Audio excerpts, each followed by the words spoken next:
Short event.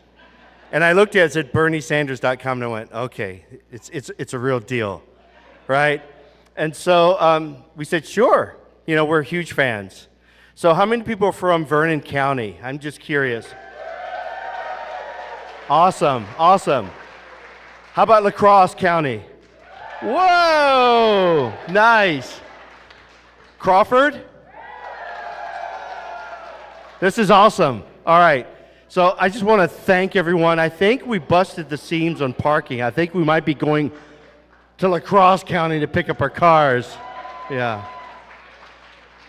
So anyway, yeah, check us out. Follow us. We have concerts every year. Next year we have a bang-up roster of artists that are coming.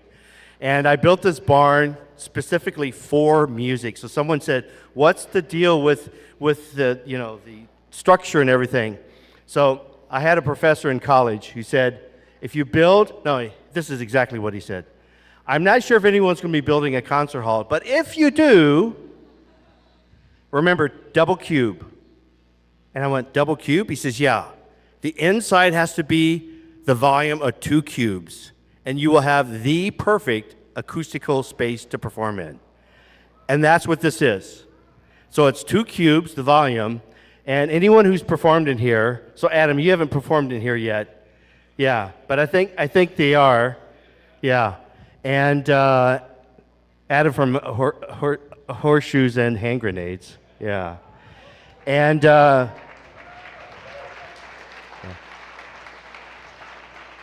this place is truly awesome for Americana and natural music. So come visit us next summer.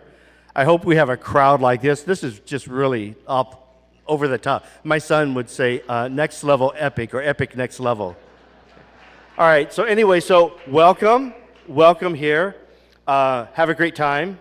If you haven't visited maybe Lately's across, the food is just spectacular. I mean, really spectacular. Anyway, my name is Wyatt. My wife's name is Monica. I'm not sure where she is. I think she might be hiding in the house. But thank you for coming out. Welcome very much. Simon, it's up to you, man. Thank you, Wyatt. Thank you, everybody, for being here. What an unbelievable crowd. My name is Simon Rosenblum Larson. I'm the Wisconsin field organizer for the Friends of Bernie Sanders. I am a proud son of Wisconsin. I was born and raised in Madison, and I just want to say quickly thank you to our incredible hosts for this beautiful venue. Thank you to Wyatt and Monica for hosting us here.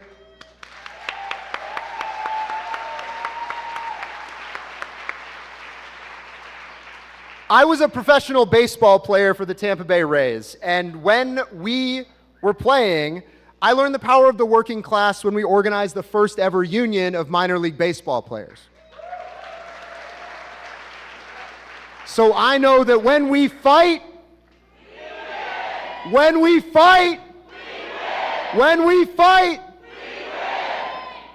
our project here in Wisconsin is to build the grassroots power we need to take on the oligarchs. This means taking Derek Van Orden head on and holding him accountable.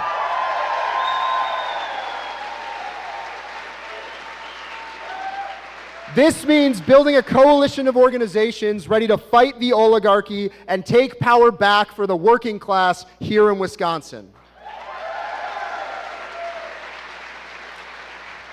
So I'm going to get right to my asks for you today.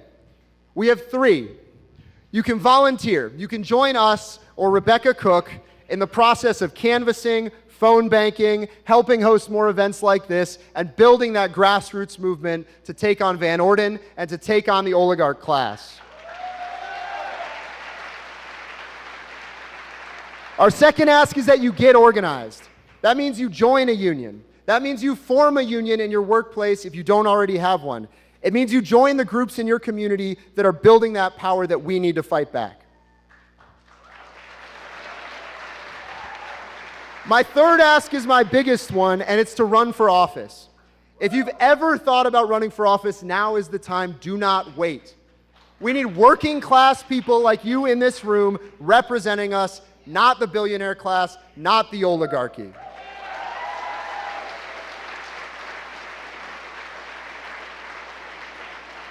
So we are building this field operation right here in Wisconsin. I will be here. I will not be going anywhere. There are tables outside. There's people with clipboards. Let's get each and every one of you involved. Let's get you moving, and let's get you fighting.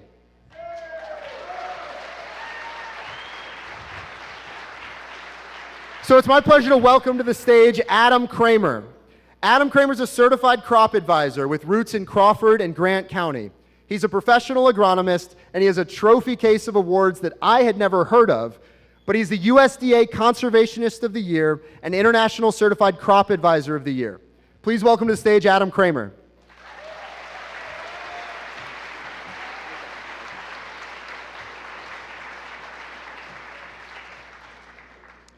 Well, thanks for the introduction, Simon. That was a lot more than I thought I was going to get today. So I'm here to talk about science a little bit and my background as a crop advisor working in this area. The driftless area is one of the most unique land features in North America, if not the entire world. This region really, because of its uniqueness, has a special place for me in my work. It's a place the glaciers didn't reach, so it also commingles the past with the present. It also happens to be the epicenter for soil loss in the continental U.S. We worked hard on farms in this region to head off the problem at the source.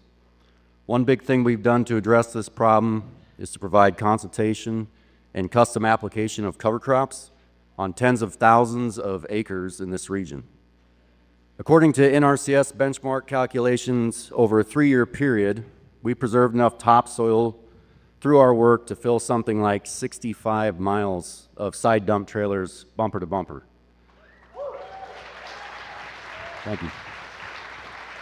Now imagine something like 65 miles of side dump trailers, which would be filling the southbound lane of Highway 35 from La Crosse to Prairie du Chien, clogging up that entire lane back to back to back. That's what we've saved here, not what we've lost. We lose much more. We have a long way to go. Many of these acres applied to cover crops in the driftless area are subsidized with EQIP funds through the NRCS. Millions of federal dollars have been deployed to take a proactive approach to watershed management in the driftless area. Without the partnership of government and private sector, this work would not have been possible. At one time, I could point to every field of cover in our region and know the farmer or know what was planted in that field because we either did it ourselves or we knew the farmer that did it. Today, it's much different. What started as an 800-acre pilot project has grown beyond what I once thought possible. Tens of thousands of acres are planted to cover each season, protecting our soil in the driftless. I believe in the science that suggests we need to change how we farm to better care for the land and water that we all share. I'm mindful of this change because often change is hard for our people. What first began as a conversation about food security has become a conversation about production systems. The hypoxia zone in the Gulf, the sediment load in our watershed, emissions, efficiency, biodiversity, stewardship, climate change. All these ongoing conversations involve agriculture and rural communities. I see now that we are all in this together. We need cooperative agreements to bring innovation to rural areas that move through the supply chain. And we need to be strategic so we don't waste resources trying to fix problems that could otherwise be prevented.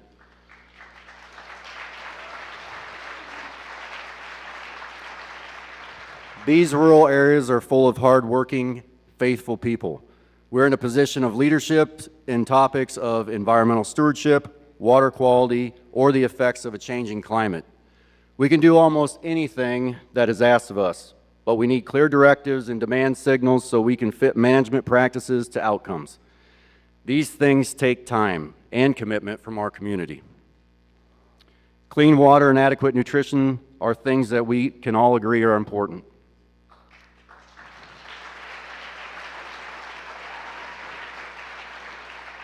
I believe in the folks in this room to continue to take up this task and do something about it.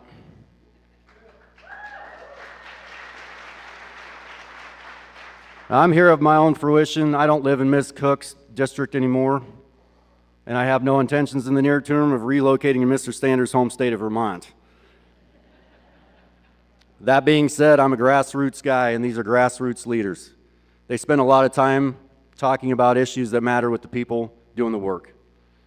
Most of us in the room understand the challenges and benefits of living in rural areas. Any of us involved directly in production agriculture understand the difficulties in turning a profit, especially in times like these. It all starts with us right here.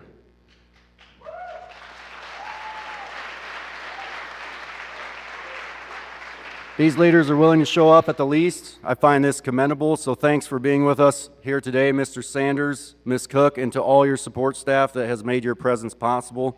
I want to thank you all for listening to my sermon of blood, sweat, and soil.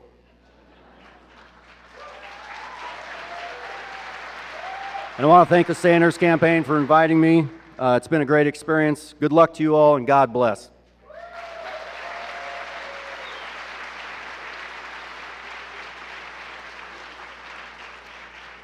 Our next speaker is Darren Von Ruden, an organic dairy farmer from 5 miles as the crow would fly from this site. He is also the president of the Wisconsin Farmers Union. Welcome, Darren, to the stage.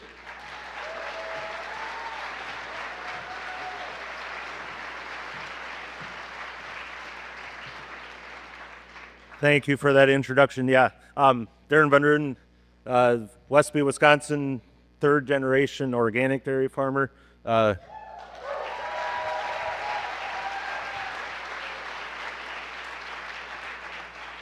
My son Brett and his wife Nicole are in the process of buying that from us right now, so we got the fourth generation with 2 beautiful granddaughters, and then 1st of July, my daughter bought my parents' house, which is also located on the farm. So right now I have 4 beautiful grandchildren running around.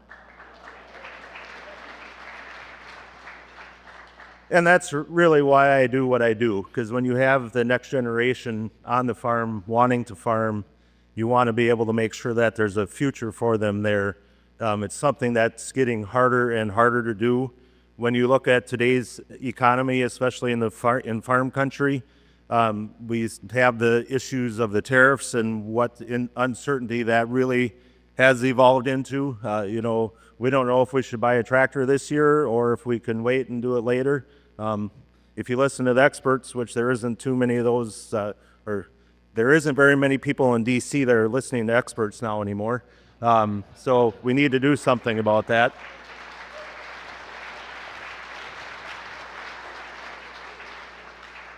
But the future does not look bright in farm country right now. You look at corn and soybean prices are dropping. Certainly if tariffs go into effect at the rates that they're going to be with some of our biggest trading partners, that just means more corn and soybeans are going to end up staying here in the United States, which depresses our prices. When was the last time anybody's grocery bill went down? Farmers' prices drop and you guys don't see that. It's very frustrating as a farmer to have to do that. That's why we need good people in DC that are going to go out there to fight for us.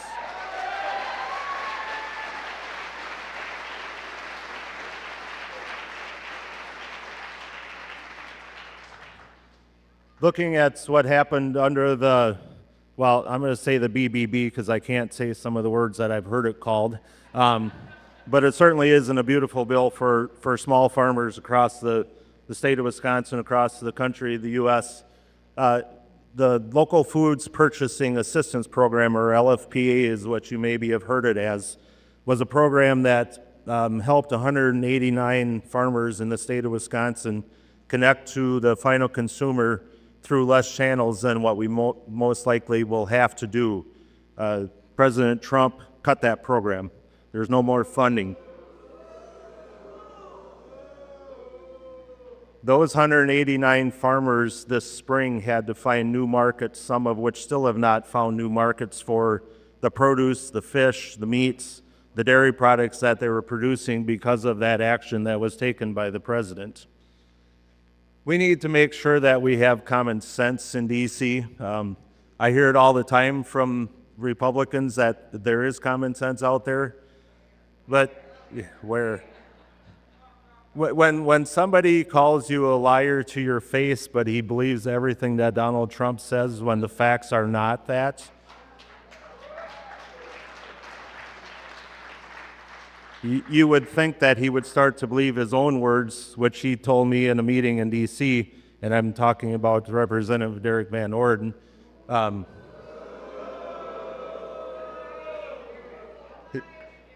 He called me a liar to my face, and I asked him, well, do you believe everything Donald Trump says?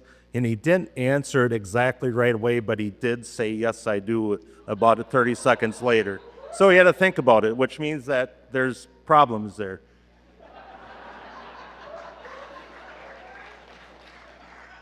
But we certainly need to look at what's going on in the whole structure. As Simon said earlier, run for public office. I didn't have enough stuff to do, so I became the Clinton Township chairman this spring. So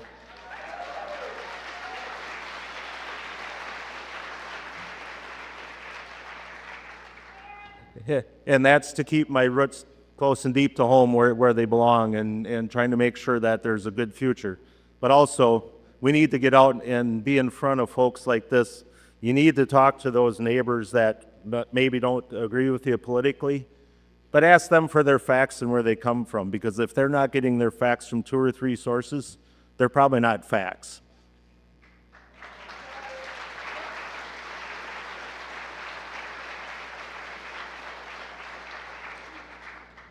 We also need to make sure that we turn over the House and the Senate this next year.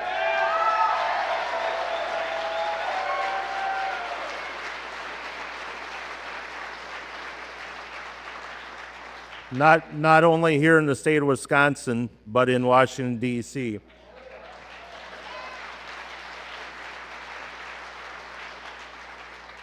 We need to make sure that we don't have 2 more years of the chaos that we have right now.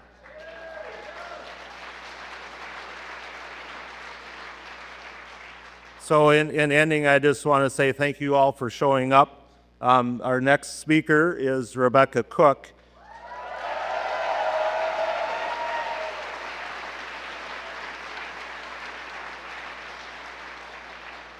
My first get-together with Rebecca was after a farm meeting that we had with the Wisconsin Farmers Union, and she came up to me and introduced herself and said that she was going to be running for the 3rd congressional seat.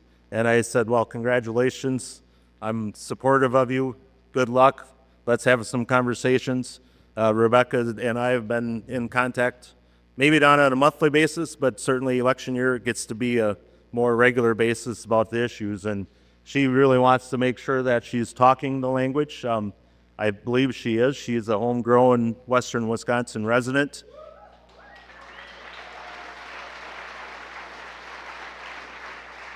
She's made some of her money through waitressing on those Friday nights when we have those good Friday night fish fries throughout the state of Wisconsin. So she knows how to work and get the job done. So with that, Rebecca Cook.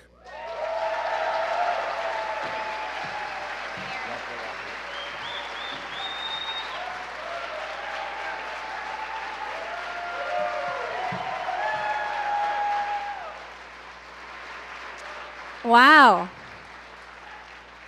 Well, hello, Vernon County. It is such a pleasure to be here today in the heart of the Driftless with the weather on our side. Thank you so much to the Sutherland family for this beautiful space that you've built here in Viroqua. Appreciate you opening it up for us.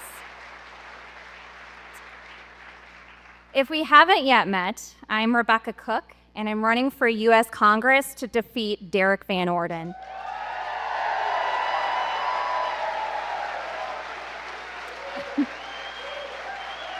And I am so proud to stand here today with the endorsement and support of Senator Bernie Sanders in this race. We're coming together here today for an in-person town hall because Derek Van Orden refuses to hold one. As your Democratic nominee last cycle, we almost sent him packing and elected a farm kid from Western Wisconsin to the United States Congress. And in 2026, we have an opportunity to finish the job and send a working class voice to Congress that delivers for us, not special interests or party bosses. Last fall, we outperformed every Democrat on the ballot, garnering 9,000 more votes than the vice president and 5,000 more votes than Senator Baldwin. And we did that by showing up in rural communities that for too long have felt ignored or left behind by the Democratic Party. I chose to run for Congress because I have felt opportunities in America's dairyland continue to dwindle for years, from agricultural consolidation to losing rural healthcare access to the struggle to fund our public schools. And I know many of these challenges because I've lived them. In high school, we had to sell our cows because of the price of milk and competition with larger dairies. When we sold out and focused on beef cattle, it wasn't just losing a business, but a part of our traditions and our heritage and our way of life. My family has had a farm in this district for 150 years. And when I'm out talking to people at county fairs or at dairy breakfasts, which are a big part of our traditions here in Western Wisconsin, it doesn't matter what administration it is, Democrats or Republicans, farmers are always last. At the Pierce County Fair a few weeks ago, some felt the weight of tariffs that were really bearing down on them. But as one farmer named Tracy told me, she said, honestly, it's just always hard. It's so hard to tell the difference no matter who's in power. But we can push back. And we can push back for starters by getting a farm bill passed that works to support family farms.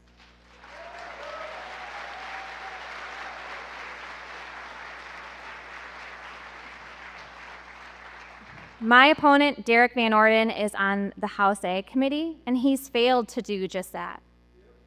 We also have to stay on offense when it comes to foreign nationals buying our farmland.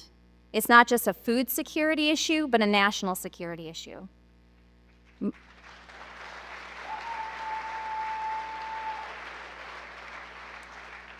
And we can enforce antitrust laws to address all the hyper-consolidation in our ag industry and beyond. And Senator Sanders and I agree that monopolies have no place in America.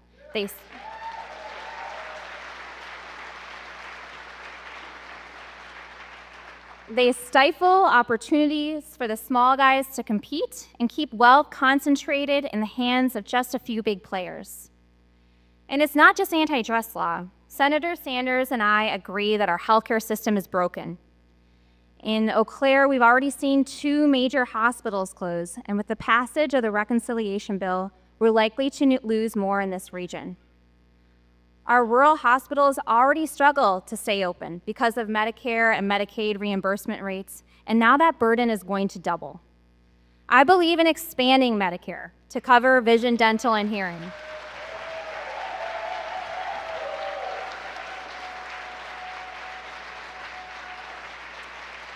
My mom who is here filming me in the front row like a mom does. Her and my dad, they go down to Mexico. They take a once-a-year vacation. And on that vacation, they get their dental work done because it's cheaper to do there than it is in our own country. And I want to see my parents and your parents and our grandparents to be able to age with dignity in place in our own country.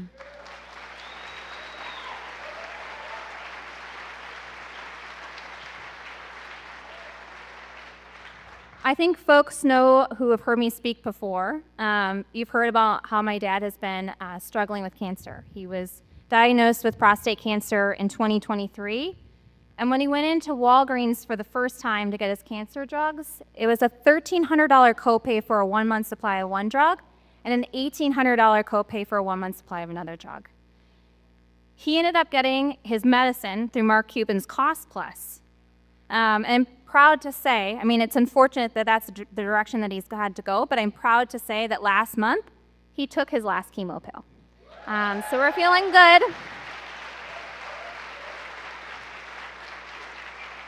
Keep your fingers crossed for us.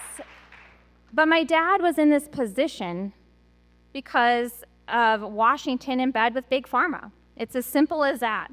And that's why I've taken a no corporate PAC pledge. No one can influence me with their money on how I vote.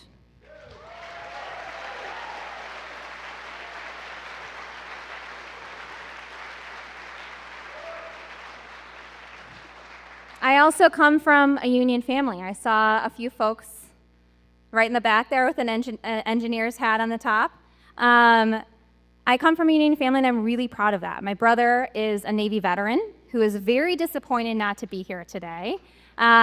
He is a huge Senator Sanders fan, but had to work at the fire station in Madison. My sister works for the teachers union in Minnesota. Thank you. And I'm very proud of the work that they do and the backing that I have from organized labor in this race. But in Wisconsin, our unions were gutted by the passage of Act 10, which I know this room knows very, very well. And in Congress, I'll work to pass the PRO Act to support workers' power to collectively bargain and undo the work of Scott Walker and his cronies.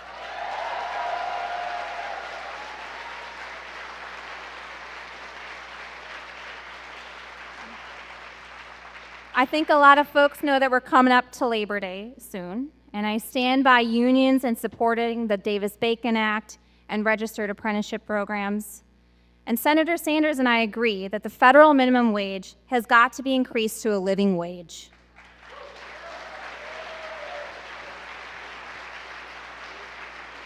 We've got to break up monopolies and close tax loopholes for multinational corporations. I know that people in this room can relate to these stories. As I look around, I see a lot of familiar faces.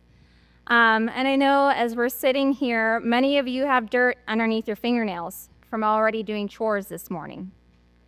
I know that many of you are tired. It was a long work week, and the weekend has come, and you're caring for aging parents and rushing kids out of the house tomorrow for church. And you're worried about bills, making your rent, car payment, buying expensive groceries, getting gas, and even having a little money left over at the end of the month. The idea for so many of us of buying a house seems far out of reach.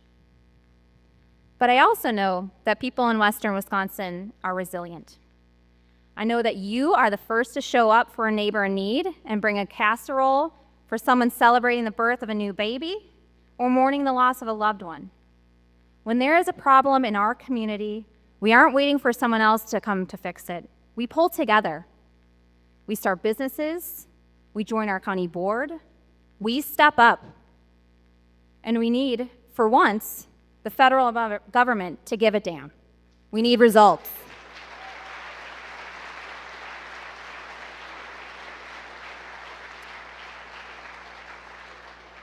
I was out knocking doors last cycle in Viroqua. We had one of our cookouts that maybe some of you here have come to. But one of the things that I ask people when I'm out knocking doors is, what's keeping you up at night? And I think that's an important question. I think that a lot of politicians are taking cues from those annoying polls that you've probably received over text message or calls. I take my cues from listening to you. And that is why my platform is focused on lowering costs, making it easier to do business, protecting our agricultural heritage, and combating corruption.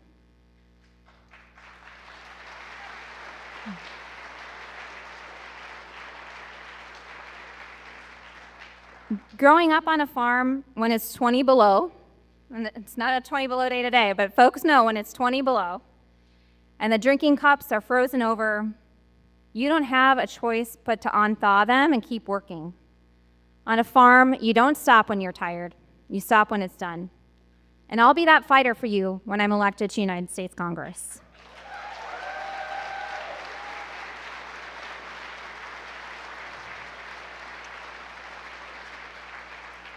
And that's why I'm honored today to have the endorsement and support of Senator Bernie Sanders and to share a stage with him.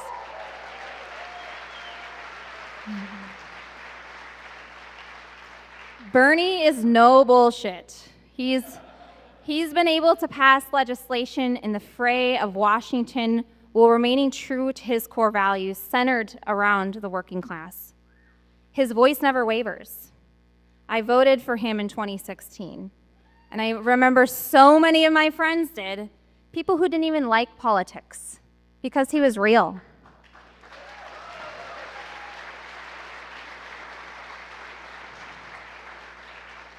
And his convictions are deep.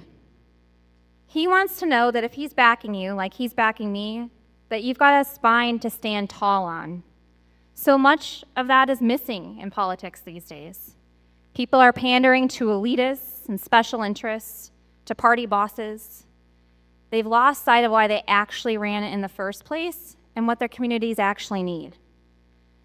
And after all these years, Bernie Sanders is still deeply grounded in this fight.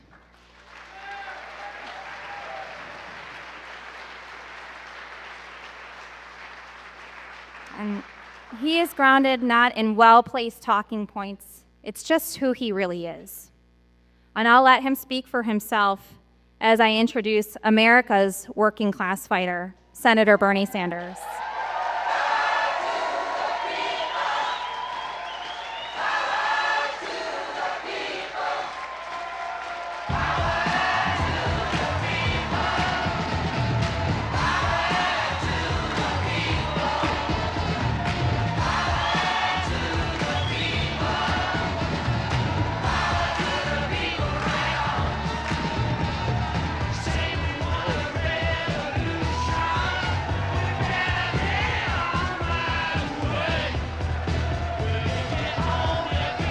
Thank you, Viroqua.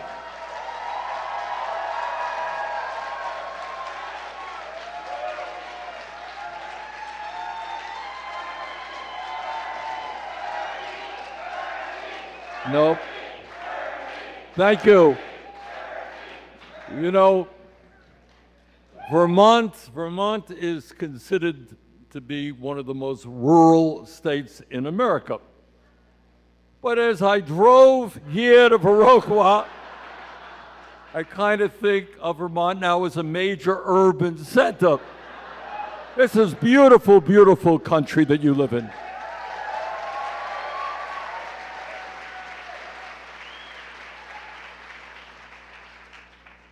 And let me thank Wyatt and Monica Sutherland for allowing us to use this beautiful facility. Foreign Fields for their music, Adam Kramer for his remarks, and Darren Van Ruden for the work that he is doing in agriculture. And especially Rebecca Cook, because we're going to need her in Washington.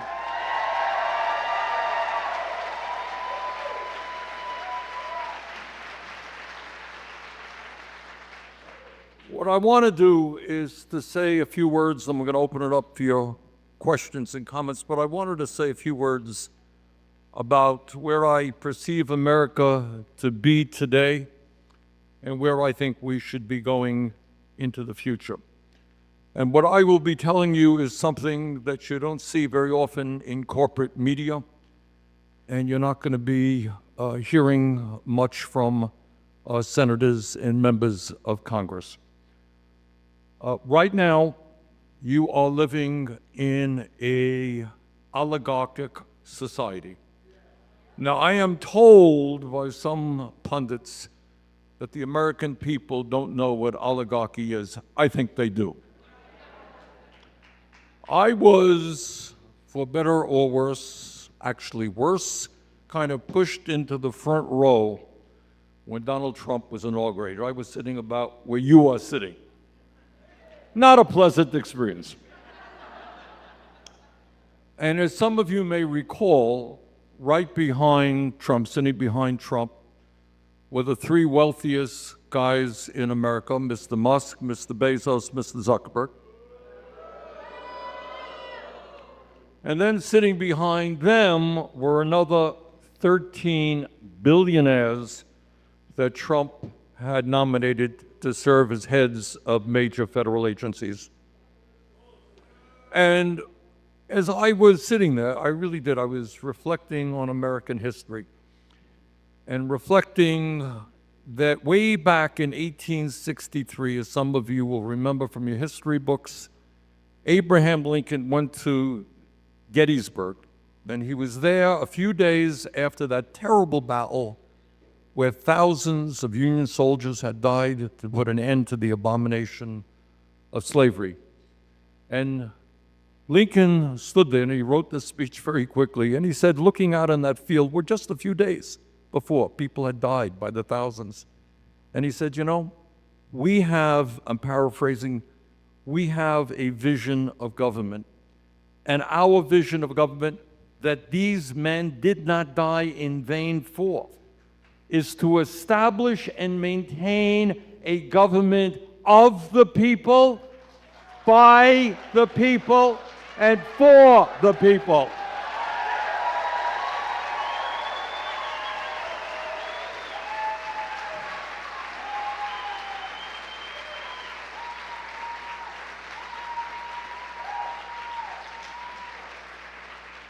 And as I sat at Trump's inaugural and I looked around, what it was clear to me is today we have a government of the billionaire class, by the billionaire class, and for the billionaire class. And what I can tell you, as someone who has traveled all across this country, is the American people will not accept oligarchy. We will not accept kleptocracy. We will not accept authoritarianism. So that is what the struggle is about right now. In America today, and you don't hear too much about it, so let me tell you, you have more income and wealth inequality in America today than we have ever had in the history of America. You have today one person, our friend Mr. Musk, who owns more wealth than the bottom 52% of American households. Now, you know, it's a funny thing, and this has a lot to do with who owns the media.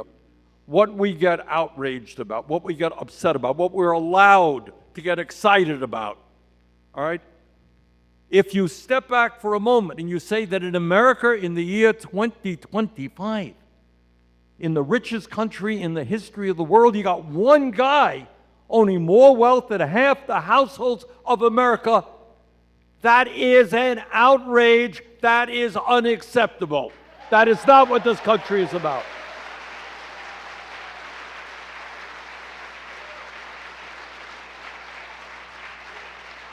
But it's not just one guy. You have the top 1% today, top 1% owning more wealth than the bottom 93%. You got CEOs of large corporations making 350 times more than their workers. The people on top today and have never, ever in the history of this country had it so good. What's going on for the working families of America? The truth is, and this is again what I'm trying to get across, is that the media doesn't talk about it, and my colleagues in Congress, by and large, don't talk about it.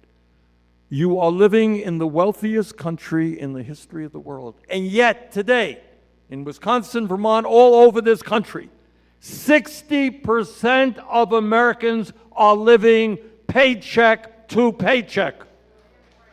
All right, I grew up in a family that lived paycheck to paycheck, lived in a rent-controlled apartment. Family didn't make much money. All over this country, here in Wisconsin, in Vermont, all over, people are struggling, trying to figure out how they're going to feed their kids, how they're going to pay the rent, how they're going to pay for health care. And maybe, dear God, will we have a few bucks saved for when we retire so we can live with a shred of dignity.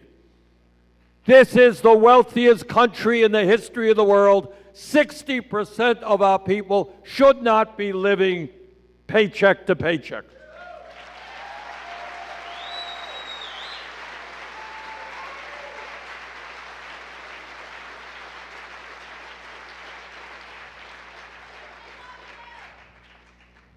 And let us also be honest about it and acknowledge where we are. Essentially, our economic and political systems are broken in terms of the needs of the working class. Let me talk about our political system, and Becca touched on this for a moment. For the oligarchs, for the people on top, owning the economy is not enough. We have more concentration of ownership. Impacts agriculture, impacts every aspect of our lives. You name the industry. A handful of large corporations own it.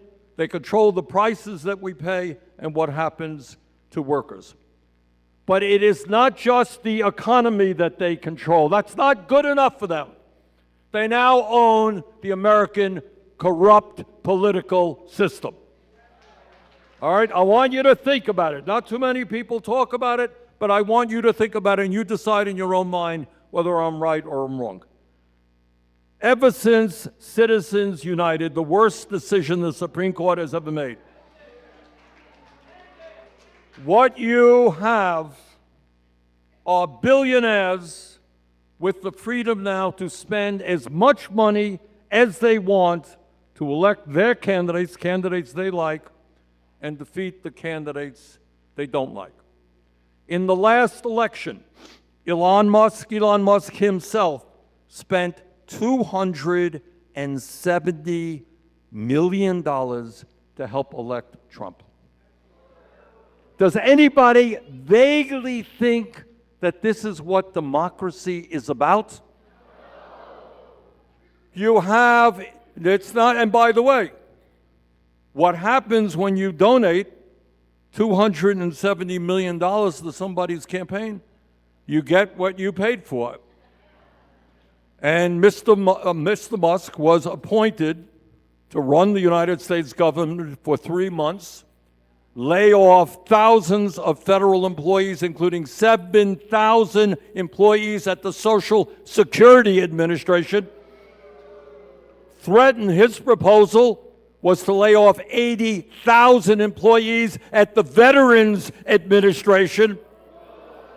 Yeah, that's a real thank you to the men and women who put their lives on the line to defend this country. All right? And on and on. Thousands of workers, scientists who are helping us combat major diseases. So Musk got what he paid for. But what I want to say, it is not just the Republican Party. It is the Democratic Party as well.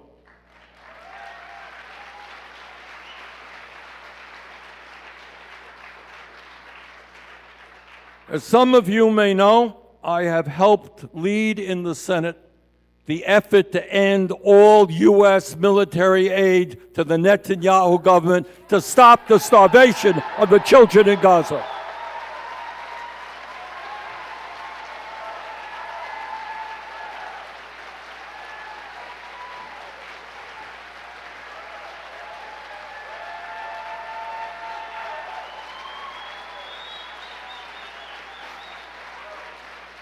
Now, I don't have to tell you what's going on in Gaza. Many of you know, and it's almost unspeakable, and it's just terrible. All right, we're talking about over 60,000 people who have been killed, mostly women and children and the elderly, over 140,000 wounded, including 18,000 children. What makes that war so despicable is that essentially U.S. taxpayers are funding it. And last I heard, the American people do not want to spend billions of dollars starving little children to death.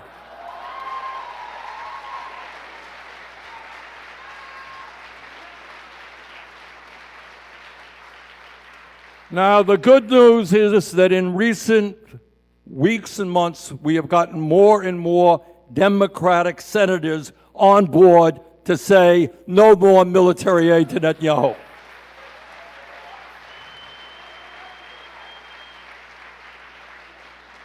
But I will be honest with you and tell you that the reason we don't have any Republican support at this point, or not enough Democratic support, has to do with super PACs like AIPAC.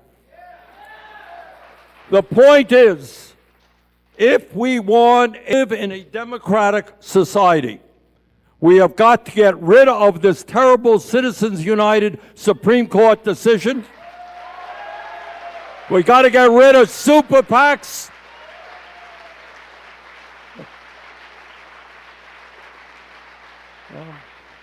You know, some of you may remember Winston Churchill said, democracy is the worst form of government except for all others. It is messy. In this room, there are disagreements. But what every person here believes, and I believe most Republicans believe, that what this country is about, what people fought and died to maintain, is our right to disagree with each other, to run our own government.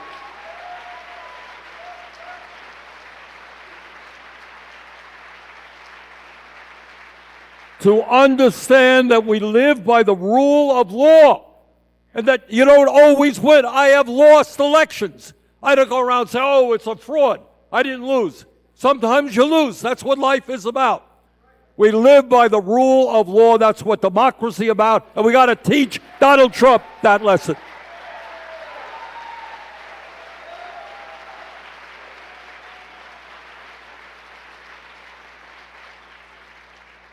All right, we're going to work hard to do our best every day to stop Trump's outrageous actions. But it is not good enough just to be against Donald Trump. We got to be for something.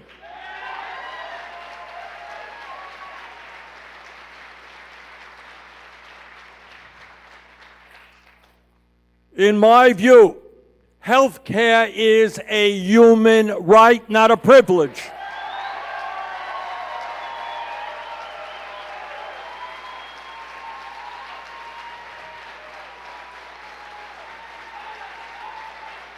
And I want all of you to think hard. How does it happen in our great country where we have so many really smart, innovative people? We have all of this technology. Why do we remain the only major country on earth not to guarantee health care to every man, woman, and child? Why are we spending, and this is an incredible fact, we are spending over $14,000 for every man, woman, and child in this country for health care. You got that?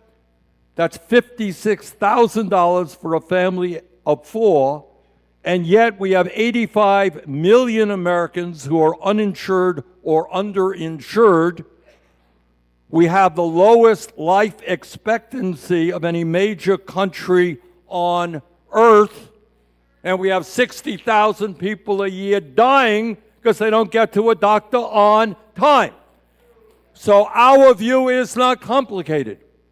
The goal of a healthcare system in a civilized democratic society is to provide care to all people in a cost-effective way. The ideas that I am talking about, that Becca is talking about, are not radical ideas. I know that the national Republicans will say, oh, these are radical fringe ideas. This is what the American people believe.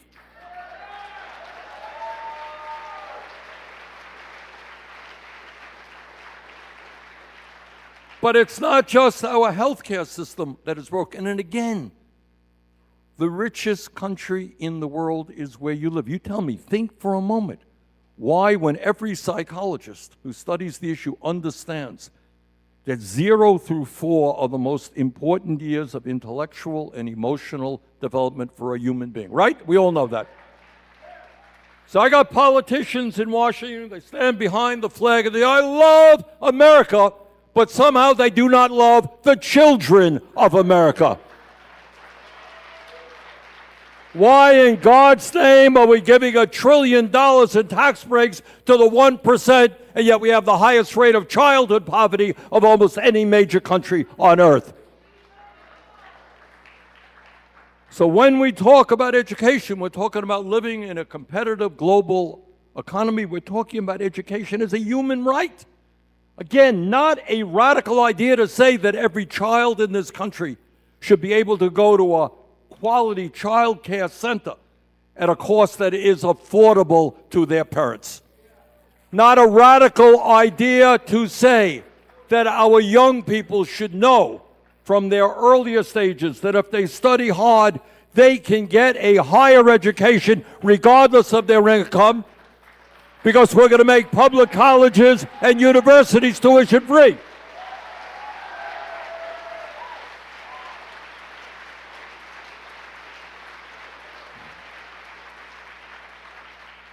Some people say, oh, making public colleges and universities tuition free. What a radical idea. Do you know that in the United States of America, 60, 70 years ago, major university systems like the City University System in New York, University System in California, and state colleges in Vermont and elsewhere were tuition free? It's not a radical idea to go back to where we were 60 or 70 years ago. It is not a radical idea to say that we should not be paying the highest prices in the world for prescription drugs so that 1 out of 4 Americans cannot afford the medicine that their doctors prescribe. It is not a radical idea, as Becca said, to end this absurdity in Washington where we have a starvation minimum wage of $7.25 an hour. Let us make that minimum wage a living wage, at least $17 an hour.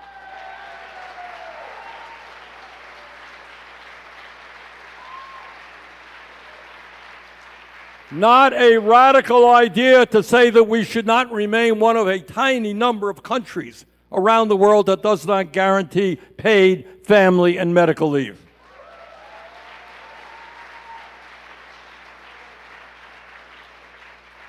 You could tell a lot about where a country is at by how it treats its most vulnerable people. In this case, the elderly and the children.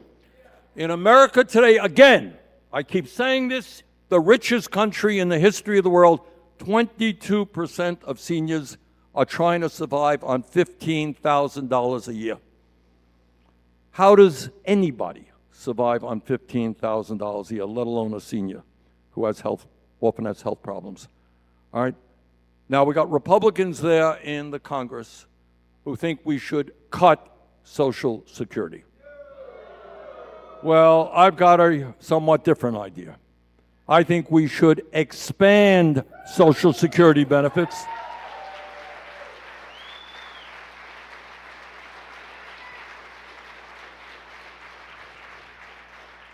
And it is not hard to know what to do. Right now, somebody makes $10 million a year, somebody makes $186,000 a year, they pay the same exact amount into the Social Security Trust Fund.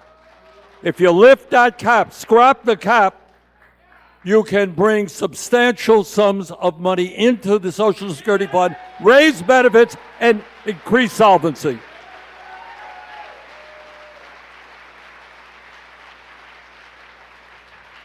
And what is certainly not a radical idea, because this is something that women have fought for generations.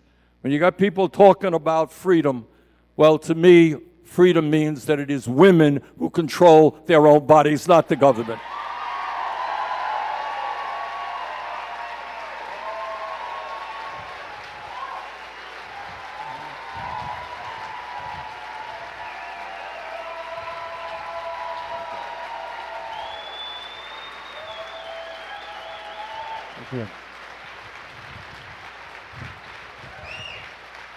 All right, let me just conclude by telling you what you already know. These are difficult times for our country. But what you also know is this is not the first time in American history that we have had to overcome crises. You know, going back from the American Revolution, and sometimes we forget about this, small group of people living in a colony stood up against the most powerful military force in the world, the British Empire. They beat them. We had people in the abolitionist movement in the 1840s with great courage taking on slavery. You know, we had workers fighting for workers' rights, taking on their bosses, getting shot down, getting jailed. We had women fighting for the right to vote and for other basic rights. We had the gay community standing up and demanding the right to love people who they wanted to love.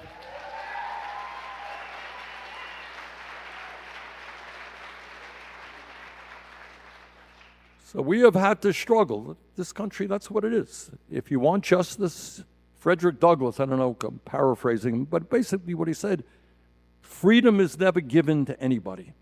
It's never given to you. You got to stand up and fight for it. And that's where we are right now. The bad news is we have a demagogue in the White House, somebody who does not believe in democracy, somebody who scapegoats people, tries to divide us up, which is really a very ugly thing to do. You know, to divide us, we're supposed to hate this group of people, we're supposed to hate that group of people, and then we lose our focus on what we should be doing. Instead of hating each other, let's come together and fight for an economy and a government that works for all of us.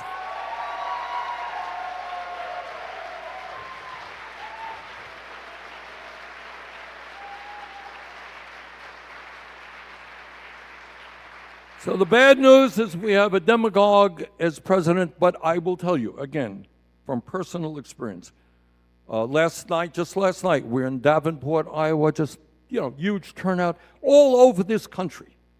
People demand and want a government that works for all of us and not just a few. They do not want, too many people in Wisconsin and Vermont fought and died to defend American democracy, and we're not going to let Trump or anybody else take that away from us. So we got a lot of work. We've got a lot of work on our hands, but I believe that on almost every major issue out there, the American people are with us. So let's stand up, let us fight back, let us create the kind of economy and government that the American people deserve. Thank you all very much.